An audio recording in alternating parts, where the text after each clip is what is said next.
Presentation of 13 ABC Action News. Now, your table is ready. Join 13 ABC's Jeff Smith with the decision makers of Northwest Ohio and Southeast Michigan. This is the Roundtable. And hi, good afternoon. Thanks for joining us here on the Roundtable program. The Northwest Ohio's largest school district taking the crux of the conversation today, Toledo Public Schools. And earlier this week, kind of a reprieve for taxpayers out there, for voters. You will not see a levy request coming up this May. It had been talked about quite a bit, but we've got two board members here with us this afternoon to discuss the issue and where TPS is right now here in the new year. Welcome to Board President Brenda Hill. Congratulations first and foremost, and thanks for being here today. Thank you. I'm glad to be here. You bet. Also, Bob Vasquez, no stranger to the Roundtable program. We welcome you. Thanks for being here as well. Thanks for inviting me. Brenda, when you ran for the presidency position as far as the TPS board is concerned, one of your main goals was to get that levy passed, or get a levy passed. You guys came back with the figure of what you wanted to go with, but then earlier this week, you held back. You tabled it. You said, we're not going to do this right now with the way we've got it and the timing. Was timing the main issue? Yes, timing was the main issue. I did run and I did say I wanted to pass a levy. Primarily, it's to help the students, but you can't help the students if you don't have enough money. And the money is the issue that is holding some things back that we would really like to do. We need the money. It is a renewal. We do have to have it, but I felt that it's not enough time to get together a really good campaign. We have to connect with the community more than we did the last time. We did increase the number who voted yes, but we needed more, and I believe the face of the community has to be on there. The voters and the citizens have to be able to see other people in the community who they know and who they are more friendly with and maybe who they see every day. If they tell them that we need the money, that they have worked with us and that we need the help, and we get the person to person, neighbor to neighbor, phone call to phone call, that way we have a better chance of getting the levy passed. One of the things that was brought up, teacher negotiations, obviously, the audit that is going on with the Toledo Public Schools as well. Those are things you did not mention just then. Are those big factors as well? They will be in the picture as we work the levy campaign. They're coming up, yes. Yeah. People will consider those things. But it's not the biggest factor. The biggest factor to me is making sure we have a good campaign, a strong campaign, and strong enough people to be able to go out and convince those who said no the last time that this really is needed, this really is necessary. We do have good programs in our school, and we really need to keep them. Our workers, our union workers, and a lot has been brought up about the union. Our union workers didn't fight us. They knew that we needed the money, and they willingly gave up. They gave up some between 10 and 15% by the time you included the givebacks for wages and then the additional money they had to pay for insurance and loss of some additional overtime or supplemental contracts. So a lot was sacrificed and they willingly did it. And we still eliminated some positions and everything else, but they worked with us. We worked together. We didn't fight. Yeah. And that needs to be brought out to the public too. It's not a fight over money. It's a fight over keeping our schools working as well as they can, and we need to have a certain amount of money in order to do that. Bob, former board president Lisa Sebecki, Larry Sykes both brought up the fact that there just wasn't enough information out there. There wasn't, in the time span needed to get this levy out, there wasn't enough info coming from the administration as to the need, the wants, the desires, all of that stuff. Do you agree? Well, I have to defer to my colleagues because that was the feeling for the majority of the board, and I'm going to, obviously go along with that. But at a financial committee meeting that we had with Dr. Adams and myself, she's the chairman, I'm vice chairman. Right. We had decided to recommend to the full board the date in May. The board thought about that and talked about it, and they decided they wanted to defer that. And I understand why. There's some feelings that we have to plan better, and one of the things you said the other night, you said this money's already spoken for. Well, see, and I do want to make a distinction between levies. All levies aren't the same. Okay. And this is not new money. This is money that we already have in our budget, and we're always required to do a 5-year forecast. And everything that we're doing now, as far as our money is concerned, I have to remember, is on the last time we did a forecast was in October. And a lot of things happen between then and when we end the year. There are so many unknowns regarding any new money, but to me, it's known that what we're going to do with the money that we've already put into our budget. That money is there to already provide services at the level that we're providing them. And to me, that's a different conversation or discussion with everyone as well as the public. So all levies, to me, are not the same. And trying to get that message out, to me, is urgent. I have a sense of urgency. What is the mindset from the board standpoint, though? And we've heard it over the years. I've heard it at this table over the years that the communication between board members is poor, and getting the message out, it's not consistent enough, it's not focused enough. And when you look just across the board, and as you come into this head position on the board, if TPS was in baseball and was going to bat with the average that it has for passing levies, it would have been sent down to the minors, the even below minors, long ago, because there's a history there since, I think, maybe going back to like '05, maybe when Dr. Sanders was superintendent, as far as a string of not getting public support on levies. So we go back again because state funds are cut, federal funds are cut. The money is needed to keep these schools running. However, what does it say to the board that the public's saying no again and again? The board is in a position, unlike other entities, where we do have to depend on money from the state and the federal government, and we also have to depend on property taxes. We have no way to raise money ourselves. Not to be lost in this is where the economy's been as well. Okay. But go ahead. So my feeling with this levy that we need right now is we have not gotten the issues out to the public. In order to have a levy with the school system, you cannot do anything during the school day. So we work early in the morning, we met, or we have to meet in the evening. Most of our morning meetings were mostly school-related people.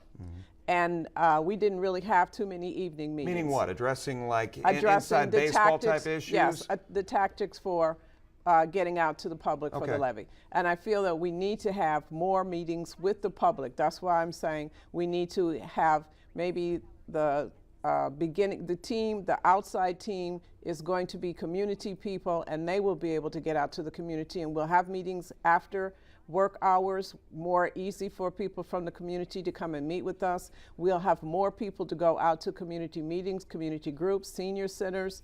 Anytime there's a place where we can go and we can talk and we can give them the information about how important this levy is, and we need to have them realize we need this money just to work. Yeah. We need it. We're not asking for extra. This is the money. This is a renewal. This is the money, like Mr. Vasquez said, this is the money that we depend on day by day, and we have to let them know that it is extremely important. And I think they will believe it, but we just have to get it out. I don't think we've gotten it out enough the last couple times. I want to get back to the message in just a second, but by pushing this off, by not going to voters in May, what does that do for the budget as far as TPS is concerned for the rest of the 2013 school year? Well, we're okay, and part of the timing is we could have gone in May. We have a chance to go in August and November now.